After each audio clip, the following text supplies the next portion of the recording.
Hey guys, so The Innkeepers is a horror movie from 2011 and I haven't seen it in a very long time.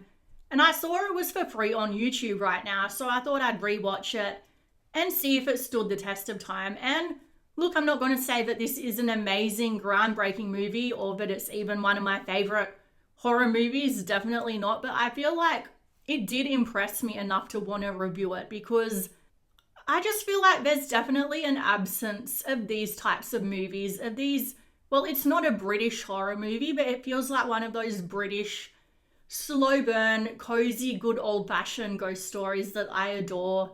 And there just isn't enough of them. The Woman in Black is definitely one of them.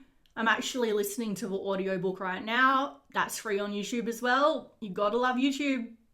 So basically, this is about an inn that is about to close down, the Yankee Peddler Inn. And in the last nights, the two employees that are still working there both have an interest in ghost hunting. And the inn apparently has a woman that committed suicide and is supposedly haunted. So they decide to do some ghost hunting.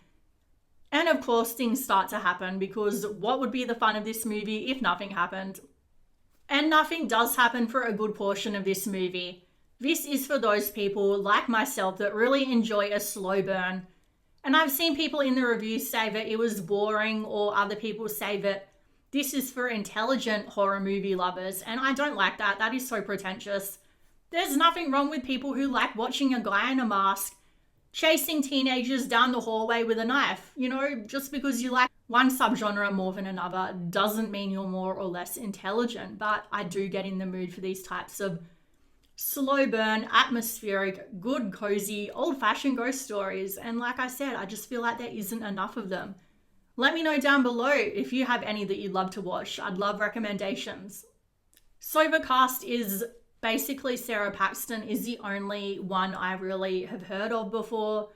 She was in that horrible shark movie, Shark Night and The Last House on the Left, which is a really brutal horror movie. I feel like this is low budget, done right. It shows that you don't need a lot of money thrown at a movie to make it a good movie. I like that it has good tension. It's atmospheric. It does keep you on the edge of your seat for certain moments. And for me, going into a horror movie like this, it's all about building that tension and feeling of suspense. And to a certain point, this movie does feel claustrophobic because as they're employees at this inn, they can't actually leave. They have guests in the inn that they need to look after. And these two people are probably some of the worst workers I've ever seen. Like, they literally, well, Sarah's character literally goes and wakes up one of the guests because she's scared. They're back talking and rude to the guests. And when I was working in retail, I would have gotten fired for acting the way that they did in this movie. But I guess the inn's about to shut down, so what can they do? Fire them? So I do feel like this is an intelligent movie in the way that it doesn't over-explain everything. It assumes that the audience is smart enough to understand. And this is a movie that you really need to focus on the details. Otherwise, you're going to miss something. And spoiler, so don't watch this part if you plan on watching this movie. But I feel like the ending was left open. It's sort of one of those endings that I usually feel like they're a cop-out where we don't really know if it's all in her head or not.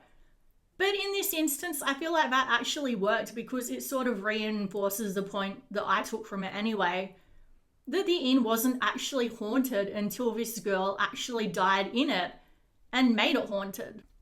So overall, I'd give this a 7 out of 10. Let me know what you thought of it. If you've seen it, please like, comment, subscribe, and I'll see you in the next video.